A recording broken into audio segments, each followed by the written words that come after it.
নমস্কার বন্ধুরা, আজকে রেসিপি হলো চুষি পিঠে। তার জন্য দেখুন 2 গ্লাস জল নিয়েছি। সেই জলটা যখন ফুটে উঠল তখন পরিমাণ মতো নুন দিলাম, তারপর আমি চাল গুঁড়ি দিয়ে দিলাম। চাল গুঁড়িটা প্রথমে এরকম করে একটু নেড়ে নিতে হবে। দেখুন মিক্স হয়ে যাওয়ার পর এটাকে ঠান্ডা হতে দিলাম। কিছুক্ষণ ঢাকা রাখার পর একটা থালার মধ্যে এটা নিয়ে নিচ্ছি। দেখুন যেরকম করে আমরা আটা মাখি সেইভাবে কিন্তু মাখতে হবে। যত ভালো করে মাখবেন পিঠে খেতে তত ভালো লাগবে, ভীষণ নরম হয়। দেখুন পুরো আটা মাখার মতন মেখে নিচ্ছি। এতে যদি হালকা একটু গরম জল লাগে দেবেন, দিয়ে এইরকম করে মেখে নিতে হবে। তারপর দেখুন আমি চুষিগুলো তৈরি করছি। এইভাবে চুষিগুলো তৈরি করে নেবেন। তৈরি করা কিন্তু কোনো রকম অসুবিধা হবে না। এইভাবে দেখুন হাতে খুব সহজেই তৈরি করা যায়। নইলে এইভাবে 2 হাতে তালুতে নিয়েও করতে পারেন। আমার চুষিগুলো সব তৈরি করা হয়ে গেছে।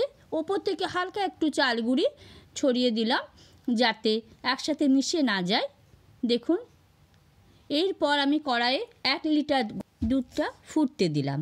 এইদিকে আমি গুড়টা একটু কুড়ে নিচ্ছি। দেখুন একটু কুড়ে নিলে ভালো করে মিক্স হয় সেই জন্য। আর চুষি পিঠাগুলো একটু আমি দেখুন এই করে চালের যে গুঁড়িগুলো আছে সেগুলো ঝেড়ে নিলাম। দুধটা ফুটে উঠেছে, একটু গাঢ় হয়ে যাওয়ার পর আমি চুষি পিঠাগুলো দেখুন দিয়ে দিলাম। দিয়ে এইভাবে ফুটতে দিতে হবে কিছুক্ষণ। দেখবেন কিছুক্ষণ ফোটার পরেই কিন্তু চুষি পিঠাগুলো ওপর দিকে ভেসে উঠবে, তখনই বুঝতে হবে হয়ে গেছে। এরপর গ্যাসটা বন্ধ করে আমি গুড়গুলো দিয়ে দিলাম। দেখুন তখন কিন্তু গ্যাস একদম বন্ধ করে দিতে হবে, নইলে দুধ কিন্তু ছানা কেটে যাবে। ব্যাস আমার তৈরি হয়ে গেল চুষি পিঠা। বাড়িতে একবার এইভাবে তৈরি করে দেখুন, ভীষণই ভালো লাগবে খেতে।